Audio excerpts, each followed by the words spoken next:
Welcome to Lash class. BA sociology introduction to social റിസർച്ചിലെ 4ാമത്തെ മൊഡ്യൂളിലെ സെക്കൻഡ് പാർട്ടാണ് നമ്മൾ നോക്കുന്നത്. പ്ലാജിയറിസം എന്ന കൺസെപ്റ്റിനെ കുറിച്ചിട്ടാണ് ഈ ഒരു സെക്ഷനിൽ പറയുന്നത്. നമ്മളിവിടെ നിങ്ങൾക്ക് നോട്ട്സ് ആയിട്ട് ഇവിടെ ഉപയോഗിക്കാൻ കഴിയാവുന്ന അതിലെ ഇമ്പോർട്ടൻ്റ് പോയിന്റ്സും അതിൻ്റെ ഒരു എക്സ്പ്ലനേഷനാണ് പ്രൊവൈഡ് ചെയ്യുന്നത്. നമുക്ക് നോക്കാം. മറ്റുള്ളവരുടെ സൃഷ്ടികൾ സ്വന്തം പ്രബന്ധത്തിൽ ഉൾപ്പെടുത്തുന്നത്. നമുക്ക് വളരെ സിമ്പിളായിട്ട് പറയുകയാണെങ്കിൽ കോപ്പി അടിക്കുക എന്നുള്ളൊരു കാര്യത്തിനെയാണ് പ്ലാജിയറിസം എന്നതുകൊണ്ട് ഉദ്ദേശിക്കുന്നത്.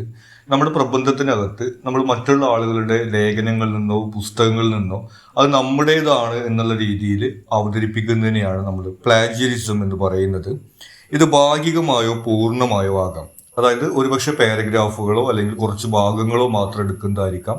അതല്ലെങ്കിൽ പൂർണ്ണമായിട്ടും മറ്റുള്ളവരുടെ പ്രബന്ധം ഉപയോഗിക്കുന്നതായിരിക്കാം. ഇനി ഏതൊക്കെ തരത്തിലാണ് പ്ലാജിയറിസം ഉള്ളതെന്നാണ് പറയുന്നത്. ആദ്യത്തേത് ഡയറക്റ്റ് പ്ലാജിയറിസം.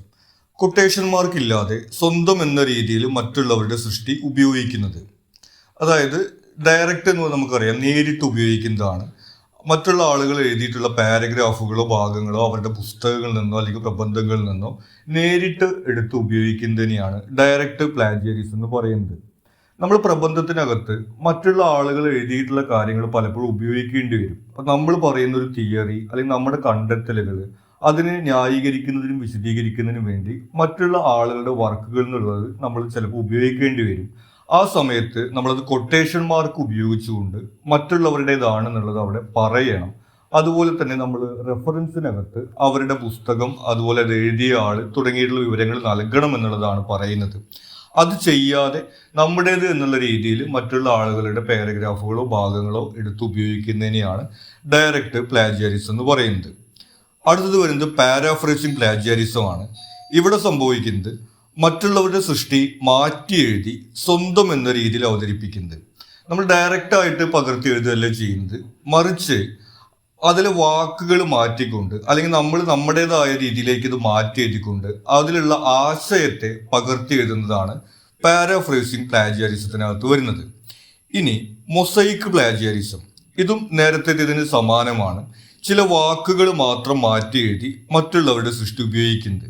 അതായത് കോപ്പി അടിക്കുകയാണ് എന്ന തോന്നൽ ഉണ്ടാവാതിരിക്കാൻ വേണ്ടി അതിലുള്ള ചില വാക്കുകളോ സെന്റൻസുകളോ മാത്രം മാറ്റിക്കൊണ്ട് മറ്റുള്ളവരുടെ സൃഷ്ടികൾ ഉപയോഗിക്കുന്നതാണ് മൊസൈക്ക് പ്ലാജിയറിസത്തിനകത്ത് വരുന്നത്. പിന്നെ വരുന്നത് ഇൻസഫിഷ്യന്റ് അക്നോളജ്മെന്റ് ആണ്. പുറത്തുനിന്ന് സ്വീകരിച്ച ഭാഗത്തിന്റെ ഉറവിടം കൃത്യമായി സൂചിപ്പിക്കാത്തത്.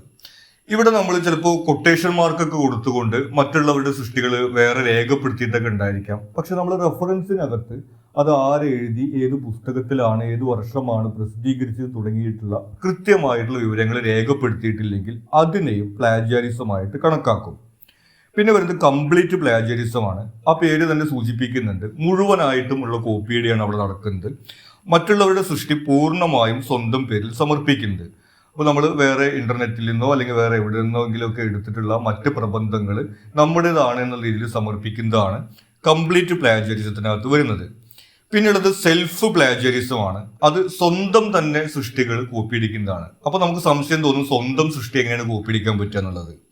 അത് മുൻപ് പ്രസിദ്ധീകരിച്ച സ്വന്തം സൃഷ്ടികളിലെ വിവരങ്ങൾ ഉറവിടം രേഖപ്പെടുത്താതെ ഉപയോഗിക്കുന്നത്. നമ്മൾ ഒരു സൃഷ്ടി പ്രസിദ്ധീകരിച്ച് കഴിയുമ്പോൾ അതിൽ നമുക്ക് മാത്രമല്ല അവകാശം ഉണ്ടാവുന്നത്. നമ്മളൊരു മാസികയിലോ അല്ലെങ്കിൽ ഒരു ജേണലിലോ ഒക്കെയാണ് നമ്മളത് പ്രസിദ്ധീകരിക്കുന്നുണ്ടെങ്കിൽ അതിന്റെ പ്രസാധകർക്ക് കൂടി അതിൽ അവകാശം ഉണ്ടായിരിക്കും. അപ്പൊ അത് കാരണം കൊണ്ട് നമ്മൾ തന്നെ എഴുതിയതാണ് എന്നുള്ള കാരണം കൊണ്ട് നമുക്ക് നമ്മുടെ മറ്റ് വർക്കുകളിൽ അതെടുത്ത് ഉപയോഗിക്കാൻ വേണ്ടി സാധിക്കും. പക്ഷെ ആ സമയത്ത് നമ്മൾ ഈ ഒരു പുസ്തകത്തിൽ നിന്നാണ് അല്ലെങ്കിൽ ഈ ഒരു റിപ്പോർട്ടിൽ നിന്നാണ് എന്നുള്ള കാര്യം നമ്മുടെ തന്നെ സൃഷ്ടിയാണെങ്കിലും അതിനകത്ത് റെഫറൻസിനകത്ത് സൂചിപ്പിക്കണം എന്നാണ് പറയുന്നത്. പിന്നെ വരുന്നത് ആക്സിഡന്റൽ പ്ലാജിയറിസം ആണ്. അത് മനഃപൂർവ്വമല്ലാതെ സംഭവിക്കുന്നതാണ്, അറിവില്ലായ്മ കൊണ്ട്. അതായത് ഇത്തരം കാര്യങ്ങളെ കുറിച്ച് വ്യക്തമായ ധാരണ ഇല്ലാത്തത് കൊണ്ട് നമ്മൾ മറ്റുള്ളവരുടെ ഈ സൃഷ്ടികൾ ചിലപ്പോൾ നമ്മൾ നല്ല ഉദ്ദേശത്തോടു കൂടിയായിരിക്കാം, നമ്മളൊരു പോയിന്റ് പറയുന്നതിന് വേണ്ടിയിട്ടോ ഒരു വിശദീകരിക്കുന്നതിന് വേണ്ടിയിട്ടൊക്കെ ഉപയോഗിക്കുന്നതായിരിക്കാം. പക്ഷെ അവിടെ ഇതുപോലെ റെഫറൻസ് കൊടുക്കണം എന്നതിനെ കുറിച്ചിട്ടുള്ള അറിവില്ലായ്മ കൊണ്ടൊക്കെ സംഭവിക്കുന്നതാണ് ഈ ആക്സിഡന്റൽ പ്ലാജിയറിസം. പക്ഷെ അതുമായി ബന്ധപ്പെട്ട് വരുന്ന പ്രശ്നങ്ങൾ ഉണ്ടാവുന്ന സമയത്ത് അത് മനഃപൂർവ്വമാണോ അല്ലയോ എന്നുള്ള രീതിയിലുള്ള പരിഗണനയൊന്നും ലഭിക്കില്ല. അതിനെയും പ്ലാജിയറിസമായിട്ട് തന്നെയാണ് കണക്കാക്കുക. അടുത്തത് പ്ലാജിയറിസത്തിന്റെ കോൺസിക്വൻസസ് ആണ് പറയുന്നത്. അക്കാഡമിക് മേഖലയിൽ ഇത് വളരെ ഗുരുതരമായിട്ടുള്ള ഒരു കുറ്റകൃത്യം എന്ന രീതിയിലാണ് കണക്കാക്കുന്നത്. അതിൽ വരുന്നത് ഒന്ന് സ്റ്റുഡന്റ് റെപ്യൂട്ടേഷൻ ആണ്. ഒരു വിദ്യാർത്ഥിയുടെ സൽപ്പേരിനെ അത് ബാധിക്കുന്നു. സ്ഥാപനത്തിൽ നിന്ന് പുറത്താക്കപ്പെടുകയും തുടർന്ന് പ്രവേശനം ലഭിക്കാതിരിക്കുകയും ചെയ്യാം. നമ്മൾ പറഞ്ഞിരുന്നു, നമ്മൾ ഉന്നത പഠനങ്ങളിൽ ഡോക്ടറേറ്റിനൊക്കെ പഠിക്കുന്ന സമയത്ത് അതല്ലെങ്കിൽ പോസ്റ്റ് ഗ്രാജുവേഷനൊക്കെ ചെയ്യുന്ന സമയത്ത് അതിന്റെ ഭാഗമായിട്ട് നമുക്ക് ഇതുപോലെ റിസർച്ച് ചെയ്യേണ്ടി വരും. ആ സമയത്ത് ഇതുപോലെ ഈ പ്ലാജിയറിസം നമ്മുടെ റിപ്പോർട്ടിനകത്ത് കടന്നു വന്നിട്ടുണ്ടെങ്കിൽ നമ്മളെ അവിടെ നിന്ന് സസ്പെൻഡ് ചെയ്യുന്നതിനും അതുപോലെ തന്നെ മറ്റ് യൂണിവേഴ്സിറ്റികളിൽ നമുക്ക് പ്രവേശനം ലഭിക്കാതിരിക്കുന്നതിനൊക്കെ അത് കാരണമാകും. പിന്നെ വരുന്നത് പ്രൊഫഷണൽ റെപ്യൂട്ടേഷൻ ആണ്. നമ്മൾ ജോലിയുടെ ഭാഗമായിട്ടാണ് ഈ ഗവേഷണം നടത്തുന്നതെങ്കിൽ നമുക്കറിയാം, സർക്കാരുകളൊക്കെ പലതരത്തിലുള്ള ഗവേഷണങ്ങൾ നടത്തുന്നുണ്ട്. അതുപോലെ തന്നെ പല സ്ഥാപനങ്ങൾ ഇതുപോലെ മാർക്കറ്റിങ്ങിനൊക്കെ വേണ്ടിയിട്ടൊക്കെ ഗവേഷണങ്ങൾ നടത്തുന്നുണ്ടായിരിക്കും. അത്തരത്തിൽ ജോലിയുടെ ഭാഗമായിട്ട് ഉള്ള ഗവേഷണത്തിലാണ് നമ്മൾ ഇത്തരത്തിൽ ചെയ്യുന്നുണ്ടെങ്കിൽ ആ ജോലി നഷ്ടപ്പെടുന്നതിന് അത് കാരണമാകും. പിന്നെയുള്ളത് അക്കാഡമിക് കോൺസിക്വൻസസ് ആണ്. ഗവേഷക എന്ന നിലയിലുള്ള നിലനിൽപ്പിനെ ബാധിക്കും. അതായത് നമ്മൾ പഠനമൊക്കെ പൂർത്തിയാക്കിയിട്ട് ഇതുപോലെ പുസ്തകങ്ങളും ലേഖനങ്ങളൊക്കെ എഴുതുന്ന ഒരു കരിയറാണ് നമുക്കുള്ളതെന്നുണ്ടെങ്കിൽ അതിനകത്ത് ഈ പ്ലാജിയാരിസം കടന്നു വരികയാണെങ്കിൽ അത് പിന്നീട് നമുക്കൊരു ഗവേഷകൻ എന്നല്ലെങ്കിൽ ഗവേഷക എന്നുള്ള രീതിയിൽ തുടരാൻ സാധിക്കാത്ത സാഹചര്യം ഉണ്ടാക്കും. കാരണം പിന്നീട് നമ്മൾ എഴുതുന്നതൊന്നും പ്രസിദ്ധീകരിക്കാൻ ആരും തയ്യാറാകില്ല. പിന്നെയുള്ളത് ലീഗൽ കോൺസിക്വൻസസ് ആണ്. നമുക്കറിയാം, കോപ്പി അടിക്കുക എന്ന് പറയുന്നത് പകർപ്പവകാശത്തിന്റെ ലംഘനമാണ്. അപ്പോൾ ആ ഒരു നിയമവുമായി ബന്ധപ്പെട്ടിട്ടുള്ള നടപടികൾ നേരിടേണ്ടി വരും. അതിൽ തന്നെയാണ് എക്കണോമിക് കോൺസിക്വൻസസും വരുന്നത്. ആ ഒരു നിയമത്തിന്റെ ഭാഗമായിട്ട് നമുക്ക് നഷ്ടപരിഹാര തുകയും അതുപോലെ തന്നെ പിഴയൊക്കെ കൊടുക്കേണ്ടി വരും. ആ രീതിയിൽ സാമ്പത്തികമായിട്ടും പ്രയാസങ്ങൾ ഇത് സൃഷ്ടിക്കും. അതുകൊണ്ട് അക്കാഡമിക് മേഖലയിൽ വളരെ ഗുരുതരമായിട്ടുള്ള ഒരു കുറ്റകൃത്യം എന്നുള്ള രീതിയിലാണ് പ്ലാജിയാരിസം കണക്കാക്കുന്നത്. അപ്പോൾ നമ്മുടെ റിപ്പോർട്ടിനകത്ത് അത് കടന്നു വരാതെ ശ്രദ്ധിക്കുക എന്നുള്ളത് നമ്മുടെ ഉത്തരവാദിത്തമാണ്. ഇനി അവോയ്ഡിങ് പ്ലാജിയാരിസം ആണ് നമ്മൾ പറയുന്നത്. ഇത് ഒഴിവാക്കാനുള്ള മാർഗങ്ങളാണ്.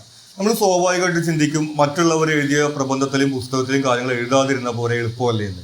പക്ഷേ നമ്മളൊരു ഗവേഷണം നടത്തുന്ന സമയത്ത്, ഗവേഷണ റിപ്പോർട്ടുകൾ എഴുതുന്ന സമയത്ത് ഇത് നമുക്ക് പൂർണ്ണമായിട്ട് ഒഴിവാക്കാൻ വേണ്ടി സാധിക്കില്ല. ഒന്ന് ലിറ്ററേച്ചർ റിവ്യൂവിനകത്ത് നമ്മൾ ഇതിനെക്കുറിച്ച് പരാമർശിക്കേണ്ടി വരും. അതുകൂടാതെ തന്നെ നമ്മൾ പറയുന്ന തിയറികൾ അതിനെ സപ്പോർട്ട് ചെയ്യുന്നതിന് വേണ്ടിയിട്ട്, നമ്മുടെ കണ്ടെത്തലുകളെ നമുക്ക് വിശദീകരിക്കുന്നതിന് വേണ്ടിയിട്ടൊക്കെ ആ മേഖലയിലുള്ള മറ്റ് റിസർച്ചേഴ്സിന്റെ ഈ ഒരു വർക്കുകളൊക്കെ നമുക്ക് അവിടെ കോട്ട് ചെയ്യേണ്ടി വരും.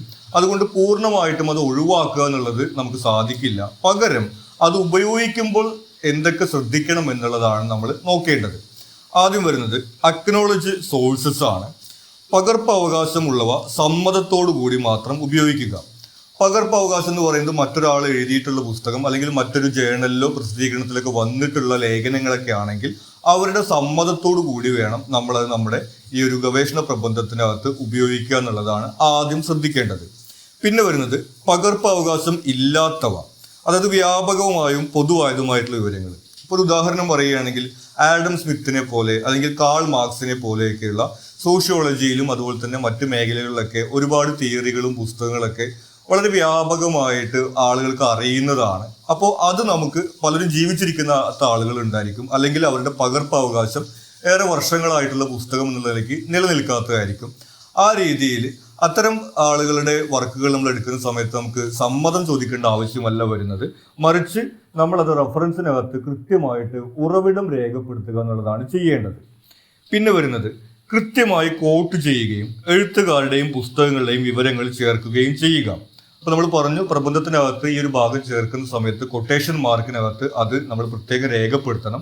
കൂടാതെ റെഫറൻസിനകത്ത് അത് എഴുതിയ ആള്, അതുപോലെ തന്നെ അത് ഏത് പുസ്തകം ഏത് വർഷം പ്രസിദ്ധീകരിച്ച് തുടങ്ങിയിട്ടുള്ള കാര്യങ്ങളൊക്കെ നമ്മുടെ യൂണിവേഴ്സിറ്റി നിഷ്കർഷിക്കുന്ന ഫോർമാറ്റിൽ നമ്മൾ രേഖപ്പെടുത്തുക എന്നുള്ളതാണ് ചെയ്യേണ്ടത്.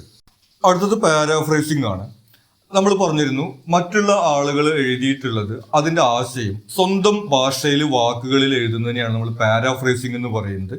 നമ്മൾ ഒരു കാര്യം ഒരുപക്ഷെ കുറച്ച് സങ്കീർണമായിട്ടുള്ള വിഷയമാണെന്നുണ്ടെങ്കിൽ അത് നമ്മുടെ വായനക്കാർക്ക് എളുപ്പത്തിൽ മനസ്സിലാകുന്നതിന് വേണ്ടിയിട്ടും, കൂടാതെ നമ്മുടെ ഗവേഷണ പ്രബന്ധത്തിനകത്ത് ഒരുപാട് കൊട്ടേഷൻസ് വരാതിരിക്കാൻ വേണ്ടിയിട്ടാണ് നമ്മൾ പാരാഫ്രേസിംഗ് നടത്തുന്നത്. അപ്പോൾ ഇത് ചെയ്യുന്നത് കൊണ്ട് പ്രശ്നമില്ല. ഇവിടെ നമ്മൾ ശ്രദ്ധിക്കേണ്ട കാര്യം ഏത് പുസ്തകത്തിൽ നിന്നാണ് അല്ലെങ്കിൽ ആരുടെ സൃഷ്ടിയിൽ നിന്നാണ് നമ്മൾ ഇത് എടുത്തിട്ടുള്ളത് എന്നുള്ള കാര്യം നമ്മുടെ റെഫറൻസിനകത്ത് കൃത്യമായിട്ട് രേഖപ്പെടുത്തുക എന്നുള്ളതാണ് ശ്രദ്ധിക്കേണ്ടത്. പിന്നെ വരുന്നത് സമ്മറൈസിങ് ആണ്. സമ്മറൈസ് ചെയ്യുക എന്ന് പറഞ്ഞാൽ നമുക്കറിയാം, ഒരു കാര്യത്തിന്റെ സംഗ്രഹം ഉണ്ടാക്കുക എന്നുള്ളതാണ്. മറ്റുള്ളവരുടെ സൃഷ്ടിയിലെ ആശയത്തിന്റെ പ്രധാന ഭാഗങ്ങൾ ലളിതമായിട്ട് അവതരിപ്പിക്കുന്നത്. നമ്മൾ സ്വാഭാവികമായിട്ടും ഒരു ഗവേഷണ പ്രബന്ധം എഴുതുന്ന സമയത്ത് നമ്മൾക്ക് പറയാനുള്ള കാര്യങ്ങളും നമ്മുടെ കണ്ടെത്തലുകളുമാണ് കൂടുതലായിട്ട് വേണ്ടി വരുന്നത്. അതിന് സപ്പോർട്ട് ചെയ്യാൻ വേണ്ടിയിട്ടായിരുന്നു നമ്മൾ മറ്റുള്ളവർ എഴുതിയിട്ടുള്ള കാര്യങ്ങളിൽ നിന്ന് കൊട്ടേഷൻസ് ഉപയോഗിക്കുന്നത്. അപ്പൊ അത് കൂടുതലായിട്ട് ഒരു സാഹചര്യം ഉണ്ടാവരുത്. അതിന് വേണ്ടിയിട്ടാണ് നമ്മൾ എന്ത് ചെയ്യുന്നത്, ഈ ഇതൊക്കെ പരമാവധി ലളിതമായിട്ട് അവതരിപ്പിക്കുക എന്നുള്ള രീതിയിൽ സമ്മറൈസ് ചെയ്യുന്നത്. അതുപോലെ കൂടുതൽ തിയറികളും വീക്ഷണങ്ങളും കൈകാര്യം ചെയ്യുമ്പോൾ സംഗ്രഹം ഉപയോഗിക്കുന്നു. നമ്മൾ നേരത്തെ പറഞ്ഞു, നമ്മൾ ഒന്നിലധികം ആളുകളുടെ ഒക്കെ തിയറികളൊക്കെ നമ്മൾ ചർച്ച ചെയ്യുന്ന സമയത്ത് നമുക്ക് എല്ലാം അതുപോലെ കൂട്ട് ചെയ്യാൻ വേണ്ടി സാധിക്കില്ല.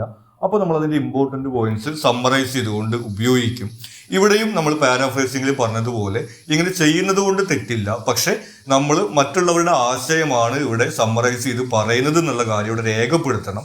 റെഫറൻസിനകത്ത് നേരത്തെ സൂചിപ്പിച്ച പോലെ ഏത് വ്യക്തിയുടെ ഏത് പുസ്തകത്തിൽ ഏത് വർഷം പ്രസിദ്ധീകരിച്ച് തുടങ്ങിയിട്ടുള്ള വിവരങ്ങൾ ചേർക്കണം എന്നുള്ളതാണ് ശ്രദ്ധിക്കേണ്ടത്. പിന്നെ ശ്രദ്ധിക്കാനുള്ള വിഷയം ഇവാലുവേഷൻ ഓഫ് ടെക്സ്റ്റ് ആണ്. പ്രസിദ്ധീകരിക്കപ്പെട്ട എല്ലാ വിവരങ്ങളും ശരിയാകണം എന്നില്ല. ഇപ്പോൾ നമ്മുടെ ഒരു തിയറി സപ്പോർട്ട് ചെയ്യുന്നതിന് വേണ്ടിയിട്ട് നമ്മൾ ഒരു ആർഗ്യുമെന്റ് ആയിട്ട് മറ്റൊരാളുടെ വർക്കിൽ നിന്ന് ഒരു കോട്ട് എടുക്കുകയാണ്. ആ സമയത്ത് നമ്മൾ ശ്രദ്ധിക്കേണ്ടത് അവർ പറയുന്ന കോട്ട് വസ്തുനിഷ്ഠമായിട്ടുള്ള കാര്യങ്ങളാണ് എന്നുള്ളത് ഉറപ്പുവരുത്തണം.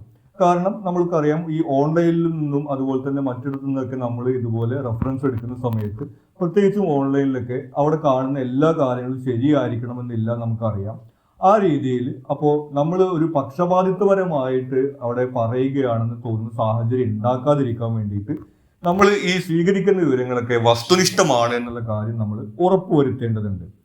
പിന്നെ പ്രത്യേകിച്ചും സെക്കൻഡറി സോഴ്സസ് സ്വീകരിക്കുമ്പോൾ പരിശോധിക്കണം.